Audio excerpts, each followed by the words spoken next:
citywide. And that's where it gets frightening. It's not just a public safety issue, it's a firefighter safety issue. It's an issue for us. I don't drive 20-year-old cars. And I think, you talk about where the money's going to go, how the revenue is going to be. We're all trying to work together here, and this isn't just the leadership of the department and the labor unions, but all the groups. Also, it's the community. We want to push this city even better than it is now. We love where we live. I love where I work. I'm still here. My kids go to school here. We've been here many, many years. And I think securing our financial future with this revenue to keep Riverside the place it's supposed to be, the place we love, the place we've been here for many, many, many years, the things we take pride in, our neighborhoods, our downtown, our UCR area, and I've worked here, like I said, 20-something years.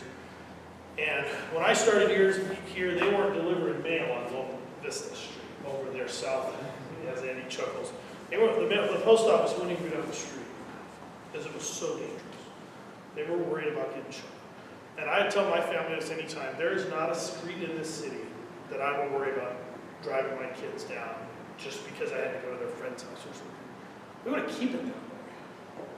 And I think one of the biggest things is that the underlying stuff is when you're a business owner and you're coming into town and you want to go look for a place to locate, you're not looking at the people necessarily in it. You're looking at like, wow, these roads, these trees are trimmed, it looks great, the houses around here are well kept, and I'm going to put my business here and do well.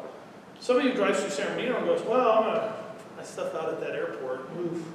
Or, hey, I can get land in Riverside, which is a really nice airport, and look at how I get here. It's a nice drive, it's a place where...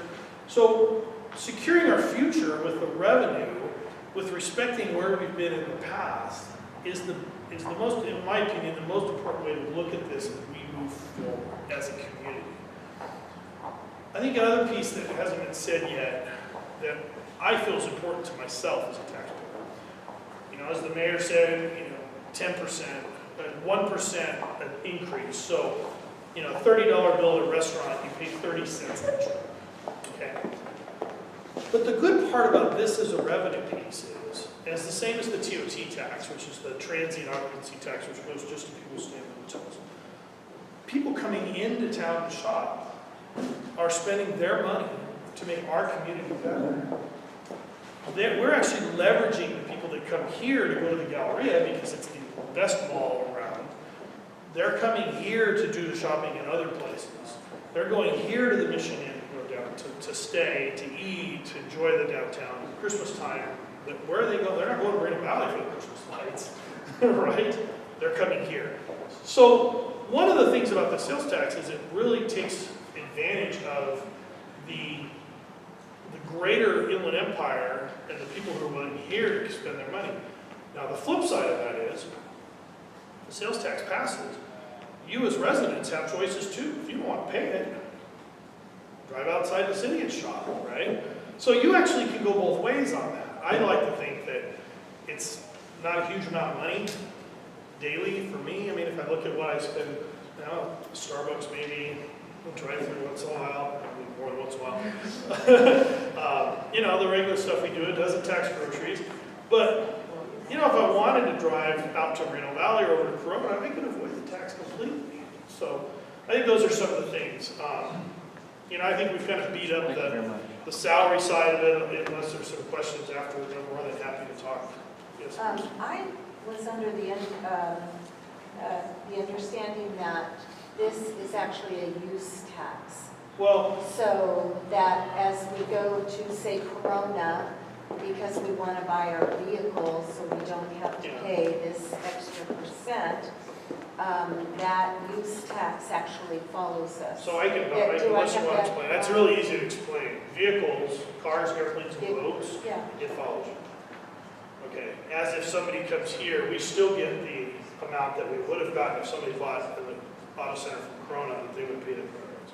So you're right on the fact of autos, cars, airplanes, and boats, I think mobile homes. There's a couple of very specific stuff. The other piece of that is a matter of semantics. You can only raise sales tax at the state level. But it is collected as a sales tax, but it's really considered, it's considered a use tax. I think it's actually, what's that? It's a transaction tax. That's what I was trying to call it. So, but it's collected as a sales tax. It's added into that 10% that you see. And I don't know if you've been to Europe. The sales tax will be 9, because we're at 8 sales tax, but it's going to be collected as an additional 1% under the sales tax line item on your bills. So that's where that comes from. Well, I saw in here when I just read very quickly, something about it being 8.75 to us. Yeah, so the state's portion of the sales tax is going to go down on January 1st by 25 cents. So if we're looking between today and if Measure C passes, you're going to go from 8 to 8.75. Can I just ask why a 1% increase actually seems quite a lot when you can actually, use it in like you could have a quarter or a half or 3 quarters. Why did you decide to go for right away for this large 1% increase? Because our needs exceed even this revenue that would come in. So, but I mean, as we saw, our needs obviously, we look pretty bad from what you showed us. But yet you will not guarantee that that's where the money will go. I would be much happier if I knew where the money was going to go, because otherwise you're asking the private sector to fund public sector wages, increases pensions. How much income, how much is the increases been in the private sector lately? Not much.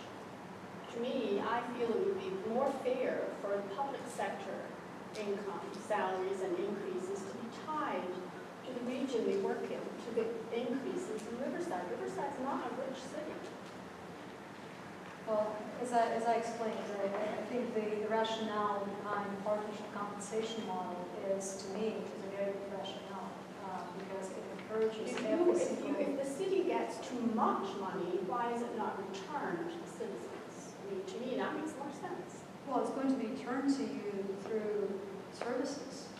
And if we get so much that all of our needs are addressed and there's money remaining, then that revenue will go to the fund balance, to restore the fund balance that we currently Sorry, have. we'll to The fund balance, reserve, savings account. But there's no way in the next 5, 10, even 20 years our needs are going to be below what we're looking for. We already know what our needs are. We calculated them already. And the costs continue to increase. Costs of providing services. And it's not only salaries, but it's costs of the spend contractors, costs of maintaining our facilities. Why do you think there is now this ever-widening gap between your revenues and your costs? What is going on? Well, because costs increase faster than the revenue growth. The revenue growth is just not keeping up with the increase in costs. And again, So you're basically saying also that we obviously can't afford a new library. From what you're saying, we cannot afford a new library yet. I didn't say that. Seems like one of the projects. I didn't say that. What it comes down to is priorities. And the city council will have to make that decision on priorities. What is more important? Of all the needs that we have, what is more important? That's what it comes down to, at the decision time in the budget. And if I could just take a few seconds. Those questions are excellent because you're wondering how the money is used, where the expenses are going. I'm self-employed. I've been self-employed for 34 years. The ream of paper that I first bought 30 years ago is not the same price that it is now. In fact, I've been absolutely shocked as to how much ream of paper costs in the past 2 years. The cost of producing that is extremely expensive. There are other things that private business people that experience an increase in cost of. One of them is insurance. We experience the same thing at the city. We have a variety of other costs that are just exponential, and insurances continue to rise, and a few other things. Those costs are things that we experience in the city as well. And it's been very difficult to try to control those costs. We've asked our departments, some of them have gone for, you talked to our police department talked about foregoing raises.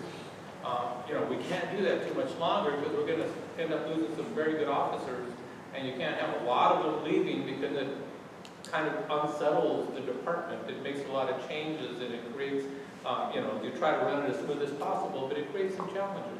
Same with our fire department.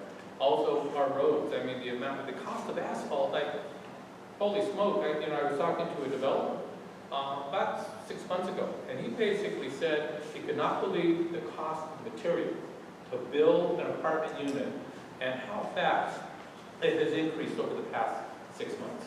He was just amazed. And to me, it's puzzling, because back when we were going through not quite so depression, but going through a downturn in the economy, we could get things really cheap. We built some things that were very, very inexpensive. But now, like 6 years later, 7 years later, the cost to build that same thing, I mean, it seems like it's 30 to 40% more. It's just unbelievable. So those costs have been a challenge for us. They really have.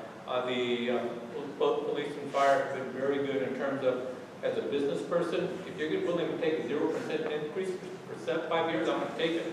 But if I can afford to pay more in the coming months, or the coming years, I'll do that too, because it helps us balance the overall budget that we're dealing with. But those questions are very good. Every bit of tax planning. I'm looking at a picture here where we're seeing our revenues are not meeting our expenses. Yes. Now, how do we increase our revenues? What are we doing to attract revenue-producing businesses to Riverside? Yeah, some of the things that we're trying to do to increase retail revenue is we have a couple projects. One's called Chow Alley to bring more people into downtown Riverside. We're also trying to invite better retailers to come out here where we become more attractive. We have another place downtown called the Mess Hall. One of the economic generators to bring more life into downtown was the Fox Theater, the municipal auditorium. We built out our convention center. These are things that are downtown. We're over at the other end of town in La Sierra. We're looking to build that five points area to create more retail and mixed use and to create more retail out there. The big thing is that we get money from our property tax.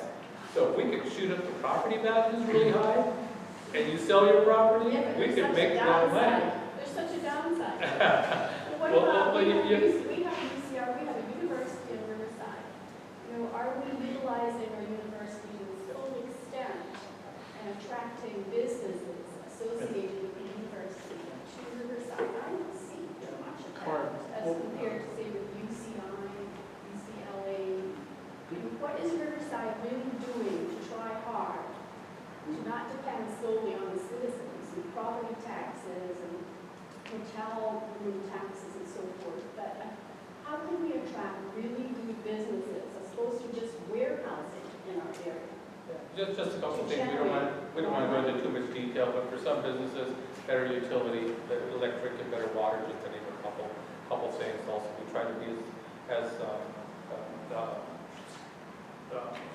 customer friendly as possible to make their process run as smooth as possible if they want to settle here in the city of Riverside. Alex, did you have something you wanted to add? Just about CARD. She was asking about Oh, how we yeah. leveraging UCR. So can you talk about CARD? We brought in a company, actually it was a partnership between UCR and the city of Riverside and the Chambers of Commerce and a few others, a company called CARD, Clean Air Resources Board. Clean Air Resources.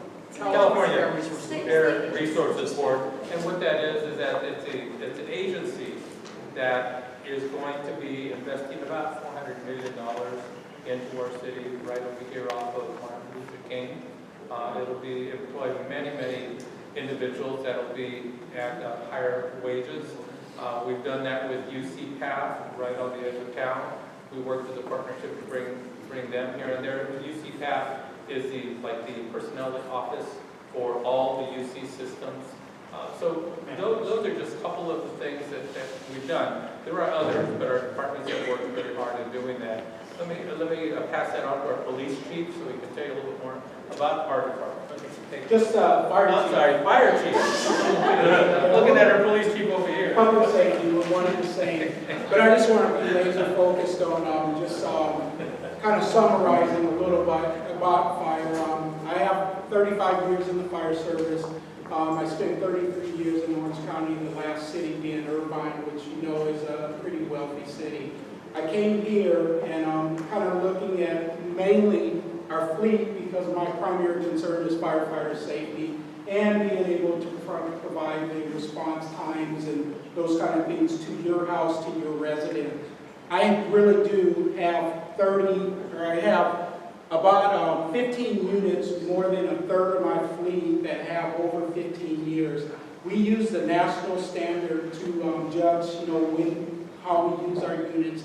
They're in service for 15 years, and they're in a reserve status for another 10 years. So we have 15 of our units that are right at that 25 to 30-year period. And literally, they have not just 100,000 miles on them, but 200,000 miles on it. And that's a real concern to me. Things that make me stay up at night is when I have one ladder truck for 80 square miles in the city. That's dangerous. We have, some still high-rise buildings in our city that will require a ladder truck to rescue people.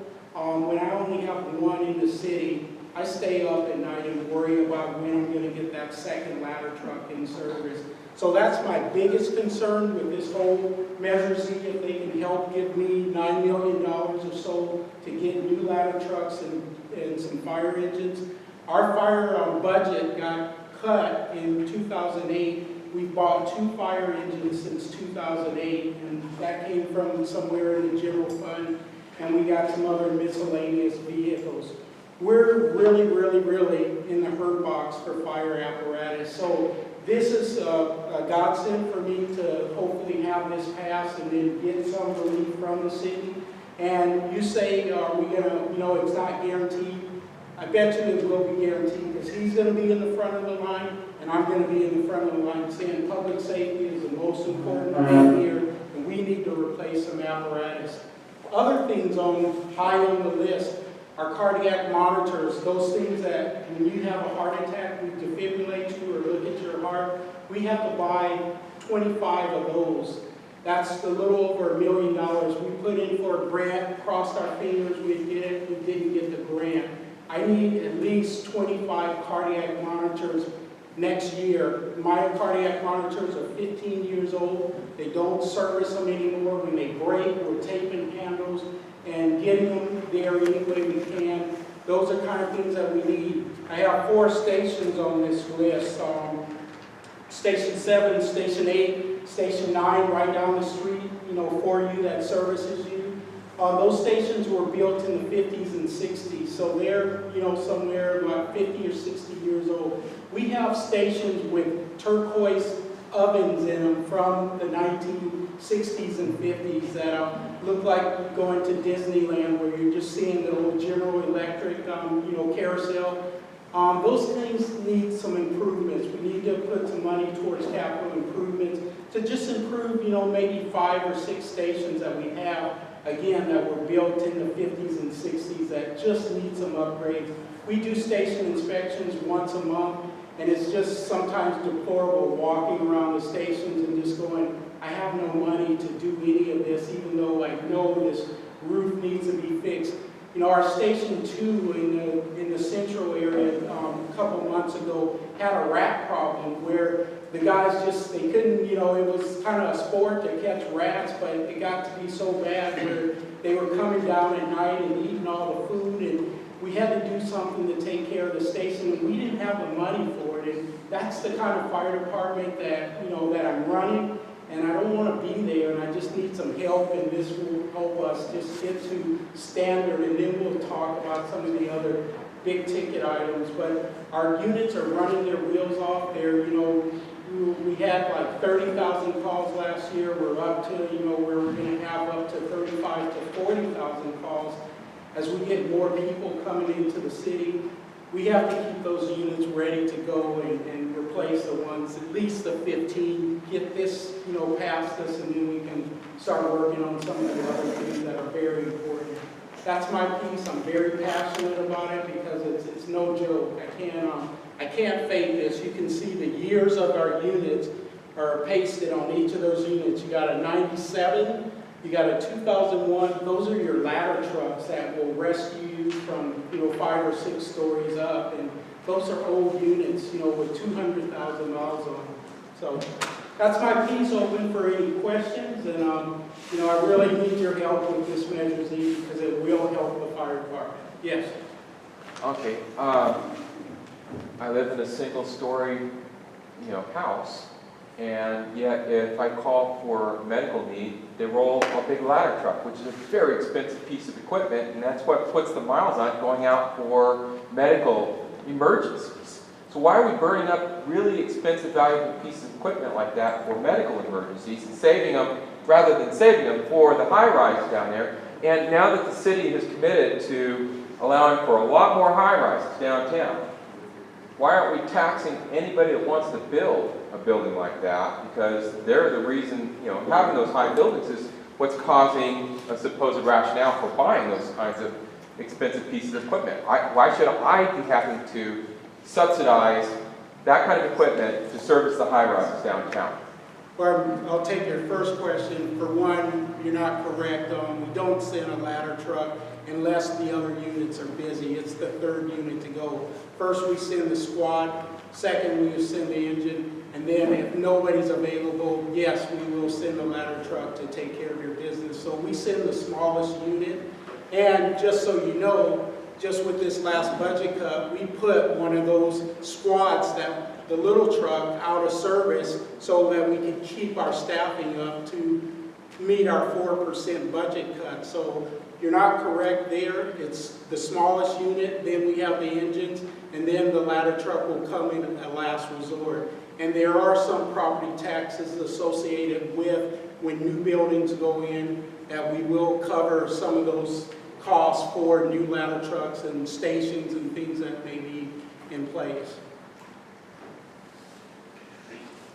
Thank you, Chief. Laura, there was a question there. It's financial. Okay. I just had a quick financial question about this 11 million deficit shortfall. So what is put in place to guarantee that we're not going to have a repeat of that mismanagement? The 5-year plan that was mentioned earlier. So a lot of cities and a lot of organizations do their budget every year. And what that annual process encourages is short-term thinking, because to the extent that you can delay things, and the state is very famous or infamous for doing that. Oh, let's delay the last payroll and pay out the next fiscal year and save money. What we do, but what do you do next fiscal year? So it's that short-term mentality that is encouraged by the annual budget. The City Council approved not only a 2-year budget, but also in conjunction with the 2-year budget, a 5-year financial plan that lays out where our revenues are going to be, where our expenditures are going to be, and every year we're going to recalculate. And every year we're going to go to the council not only with that year's budget, but also continuation into the next 5 years, so they can see not only where the revenues and expenditures are, but also how their policy decisions today are going to impact those next 5 years. Because a program could be approved today that either generates additional revenues or costs us more, that will then trickle down. It doesn't really sound it doesn't really sound like a mismanagement issue, and yet that's kind of what I've read in the press, is that where we got to the 11 million was sounding more like mismanagement. People really didn't know, maybe some financial activity that they might have known. Well, 2 things. First of all, I don't know if people knew and didn't know. I've been with the city for less than a year. The new administration came in 16 months ago. So it's been less than 2 years that all of these changes occurred. So I can't speak to prior administrations or prior staff. What I can tell you, however, is, again, in the past, until 12 months ago or so, the city has done the budget every year, and it's easy to not only delay things and so on just to balance the budget, but also sometimes to forget.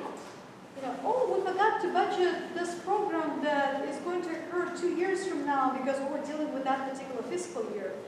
So that's part of the issue, I believe. But the second part is, and the facts speak for themselves, John Russo and his administration came in 16 months ago.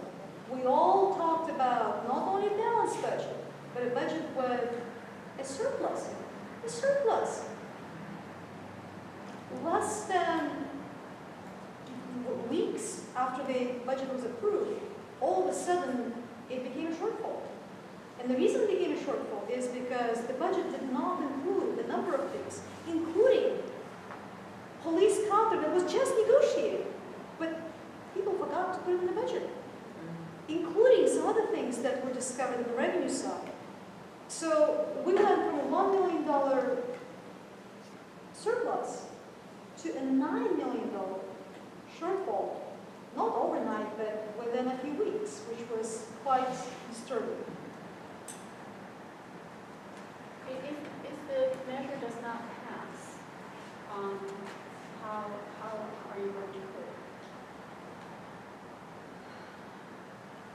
Well, first of all, the cuts that are currently in place will continue. Police officer cuts, and firefighter cuts, cuts in the libraries and so on. Our 5-year projections currently show that we will be at a bare minimum the next 5 years. We're going to recalibrate those projections because some of the labor negotiations were not included because we didn't know what they would be. So we'll be a little worse off, we know already. The revenues that are coming in right now, the economy is still not as strong as it used to be. So my prediction right now is that it's going to be difficult. Not only will have to stay with the cuts that we have, which again, every single department assumed that we only have to tolerate for a year and then things continue providing normal level of services. So not only will we have to stay with that level of cuts 5 years, we need to come. Thank you, Mariana. Our police chief, do you have a question? With that question, then we'll move on to our police chief. What is the average in the surrounding areas for, I can make, I don't know if you already have. What is the other city tax rates? In Puerto Rico, they increased the tax rate to 11.5. So they punish the people for the mistakes that the government officials did. I see something like that here. But what is the average in the different cities, Corona, Moreno Valley, if you have an idea? Sales tax? I believe our sales tax rate is comparable, and you know, at 8%, I don't know. I know some cities are above us. Some cities that we compete with, for example, auto sales like Ontario, is way above us. I don't know a city that's below us, but I don't have information in front of me right now. I look for it. Thank you. Chief Diaz from our Riverside Police Department. Good evening. My friend. I'll try to be brief because I know it's late. I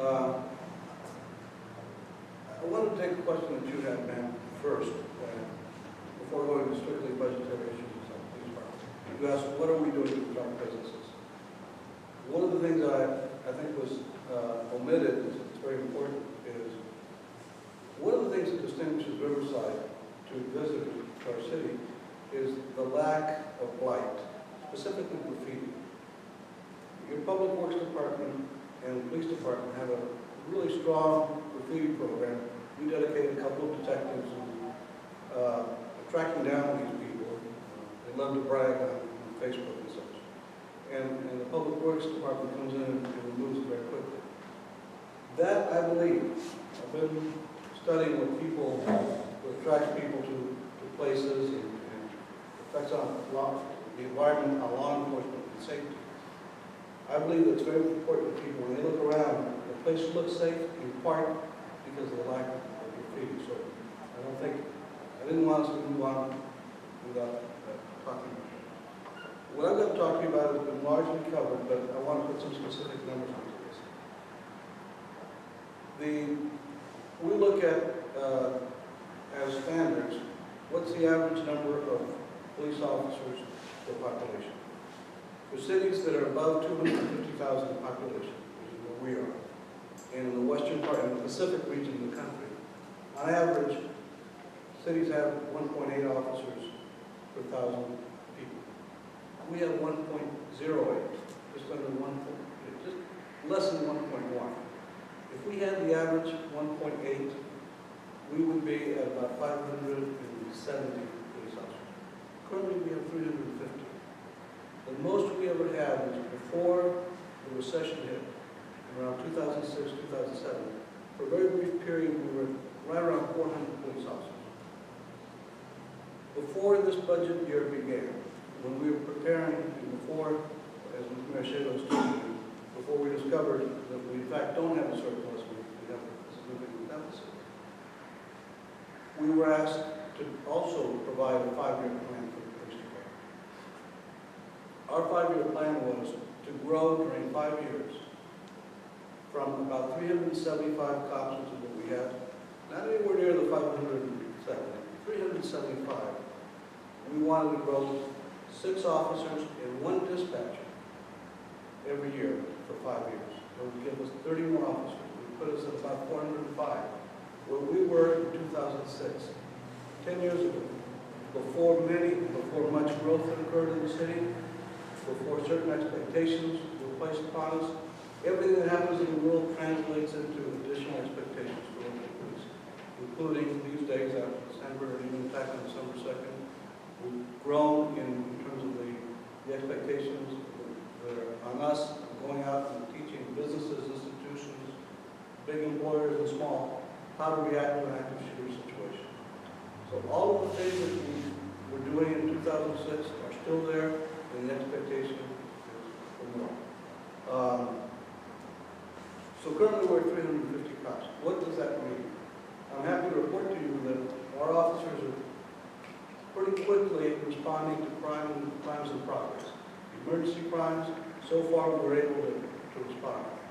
But there are many days, probably more days than not during the week, and more hours than not, when if you call for, other than an emergency, other than a very emergent, life-threatening situation, you may have to wait for the police 2 or 3 hours. We have 3 stations that people respond to get services. Primarily the Orange Street Station downtown, Magnolia, in the southern part of the city, southwest part of the city, and to a lesser degree the Lincoln Station near the auto center. The people respond to it. We try to hold the line on our service to the public at those stations. We can't do it anymore. We don't. We've lost not only 17 police officer positions, but about 11 civilians, I think, including people who are meeting the public and giving service at that point. So we're cutting down, so far, only about a half hour. Instead of 5 o'clock, we're shutting our doors essentially in the next few weeks at 4:30. The reason for that is we don't have enough. Ideally, we'd have some people start early in the morning and some a little bit later in the morning so that we can cover that. But if people come in to 5 o'clock, that work, our service to them generates some work that causes us, some of our civilian employees not to be able to leave until after 6 o'clock. We have to pay overtime for that. So we are trying to manage and minimize the disruption to service, but there's no question that service is being disrupted. So the question comes up, what if this doesn't pass? And I can't talk to you about whether it should pass or not pass. It's not good when in our system of government, when somebody from the government wearing a gun comes in and tells you how to vote. You decide how to vote. But if we don't have significant enhancements in revenue, we are going to continue to see a degradation of service and delays in providing, I hope, not the basic emergency service, we're still holding on that, but the non-emergency service. Our vehicles are also a mess. You see that, as you look at the police officer responding to your calls. We've been able to buy some cars in the last few years, not money we should. It's not smart to drive a police car 150,000 miles. They end up costing a lot in maintenance, and they break down, they're not available when you need them. So we've been very creative through grants and asset forfeiture and a lot of things, but there have been very few, in the last 10 years, very few police cars, police vehicles bought with regular general fund money. There's a limit to how much we can, we can squeeze here and there. The issue came up a while ago about, I know that there's a recently departed newspaper columnist that one of her favorite tropes was that idea that if San Bernardino is a poor city, they can't afford to pay their officers the average of what richer cities around them. That's an interesting logical exercise because police officers are not drafted. They get to vote with their feet. We recently, in the last few years, we hired about 15 cops from San Bernardino. The city of Redlands hired a bunch of them too. They've been great. They're used to working very hard under really trying conditions. But that idea that, a poor city can't afford to pay its officers an adequate salary is interesting because I guess a poor city doesn't really need quality people the way a rich city does in police work. Yeah, it doesn't work that way. A poor city needs quality people in police work even more than a rich city. So, we've hired a lot of those people. They've been trained. We haven't had to send them to the academy. We put them right to work. And I'm very proud of our department. I'm very proud that we don't have some of the problems that some other cities do. But that takes quality people. It takes devoting resources to training. That doesn't just happen. You don't just get lucky and you get good cops. I'd be happy to take any questions that you have. Chief, and for the police chief, which for me, the question continues to be vague as, and you said there's not a priority list, maybe Mary Ellen, you said that, there's not a priority list in this general fund. Yet, this isn't something the chief rigs, we're not talking in the last 3 years that all this happened, nor to the police chief. So I'm not understanding, to me this is very difficult. I think Candy brought it up, why there isn't a priority list. Where is this going? How did the council let the police chief get in this mess? The fire chief get in his mess with his poor vehicles and our police department? I'm not understanding. Well, it's not an easy question, obviously, I'll start with the first one in terms of priorities. Why we haven't established that? Well, I think, and that's what I believe we're going to be establishing. I'm the only council Going to do member. it? Yes, we have, in terms of the money that's going out as general fund money. And, we pretty much have a proposal out there for the community to look at and say, we want to improve our services to you, the community, but we would like to see this particular 1 cent increase. We're here to provide you information on some of our most needed services here on our fire department and our police department, public safety, but there are others. We could have brought our public works to talk about tree trimming. We're supposed to be on a 5 to 7 year plan. We're not anywhere close to that. Our sanitation, our garbage pickup, our roads, which are our public works.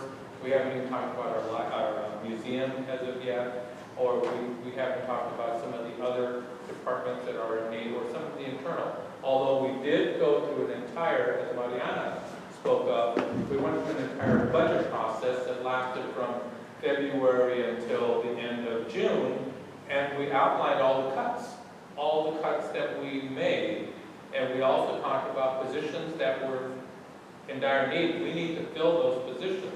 but we had to keep them vacant for the time being. And we have to continue operating with those positions vacant because we don't have the income at this point to fill them. So, you know, if you look back at our budget, you're going to look at the cuts, you're going to see the cuts that were made. And at that point, we're going to be looking at places, okay, if we get this passed, what are the things that we're going to fill? And we don't want to do that without community input. That's the reason they're putting together this commission. And this commission, we're going to be putting out applications fairly short. Mariana spoke about that. But also, you know, we as a council want to make sure that we hear from the rest of the public to find out, okay, we've got this now. What are the priorities you have? Where do you want to see this money also spent? Sir, So that is a process. if I may, Yes. you know, we talk a lot about financial compensation for police officers in the city on contract. But what people have glossed over is we also have reopeners in our contract specifically to address the cuts that the council made to our department in order to get the 4% across the board. So if you look at our actual contract as the council has approved it, in 2017, provided Measure C passes, we're back at the table with the city to restore those cuts that they made to the police department, to get the 5 sergeants back, to get the 3 detectives and the 12 officers and the 11 non-sworn staff. So when you talk about what is there, how do you know that you can hold them accountable? My other group is coming, riding in saying, the tax passed, we're supposed to get our 5 guys back, the 5 sergeants, 3 detectives, the 17 police positions, and the non-sworn positions. So But you've already, I hear what you're saying, but you're asking the public, as they said, for this 1%, but it's going into the pot. Well, I think, And you know, I just feel like you're handling the levies, if you will, excuse me, but I feel that. And I don't understand how you didn't get more of a guarantee, nor the fire chief. well, I don't get it. well, that's what contracts are for. I mean, it becomes an issue of basic contract law. I just think you gave and, you know, one of the things is that the management did an assessment of our needs. And obviously, when you look at our reserves, you see them dropping. And obviously, how far do we go before we start saying, okay, we need to start making changes, we need to start, when we make a lot of internal changes, and do we go out to the community? That was a big one. Do we go out to the community for that additional money? You know, it's not an easy thing. Let's say, well, let's let the community decide, because it's really in your hands. At this point, you want to see it, do you not want to see it? Do you want to support that? Again, a lot of the 1% doesn't come from only people that live here. You know, I know many people that go to Orange County or go to the beach or go to Los Angeles. Some of their tax revenue, some of their income is spent out there. But we also have individuals that come in and spend money here. So, I mean, it's not like everything is going to come from the city, because we do have a lot of individuals that stay at the Mission Inn, stay at the hotels. In fact, we're doing so well that there are going to be some additional hotels built here in the city. So we're going to see more revenue from that. And it becomes like any business, except the city is like, to me, like a large ship to maneuver. My business was up to 24 individuals, and that's easier to maneuver than it is 2,100 or 2,200 employees. And also, we have a lot of regulations that we have to comply with, that in certain departments, in order for us to make those changes, and agreements, as the police union has indicated in our fire. There are certain agreements that we have to comply with, and we're, at this point, not complying with some of those because of our budget cuts. So, you know, how do we build faith in our departments if we don't comply? How do we build faith in our community? You know, it really is a difficult position for a lot of individuals to be in, and it takes a lot of discussion. It really takes a lot of discussion. 1 or 2 hours is not going to do it. But we do have a site called engageriverside.com. Is it Engage Riverside? Where you can go, I believe, for additional information on Measure Z. All of us are going to be here I'm going to wrap it up at about 30 seconds to answer any questions one-on-one for you. But yes, you know, how do we get into this? You know, it's been over a period of time. There's not been anything that's all of a sudden. It's something that as you see costs increase, like you would in a home budget, you start trying to make those changes, you start making those adjustments. And there are sometimes unforeseen things that happen that we need to address. One of them is, we used to do fire trucks. Okay, how do we get this fire truck done? Usually we try to find a grant or something to fill it. We are now planning and developing a plan on how we're going to make sure that our fire department is not yet as low as it is now on some of the fire equipment in our police department as well. So it's a bag that, when we talk about government, it's really hard to get that all in about, in an hour and a half, but I'm more than happy to sit down and speak with you about more numbers. We do have, where is our finance person? Oh, right back there. We have a finance person who can give you more information on that, like specifics and the trends that we've been going through the past 7, 5, 6 years or so. We have an assistant city manager right back here, Alex Glenn. That too, we could also answer any questions. Can I just ask a question? We're seeing that the reserves are diminishing quite a lot. What are the city's largest expenditures?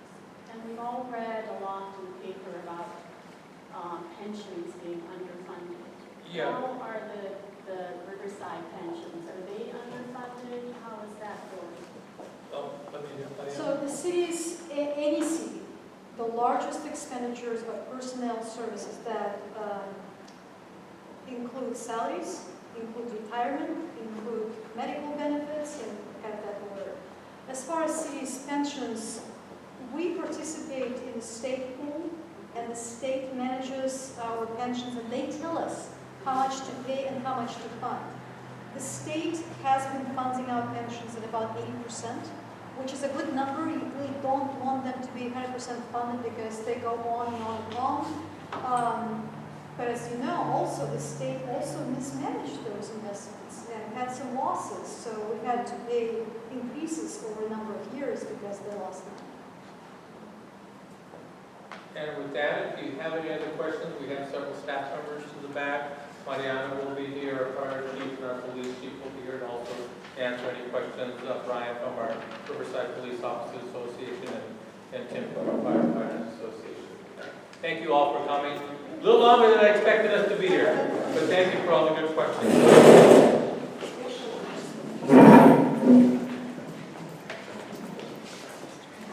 That's it?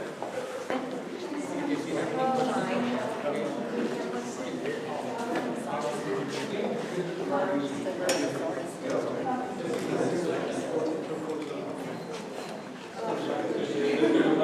Thanks. Big questions? Oh, sure, anytime.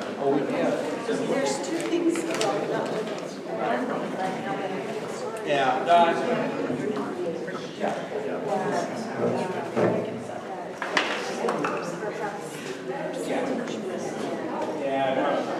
Well,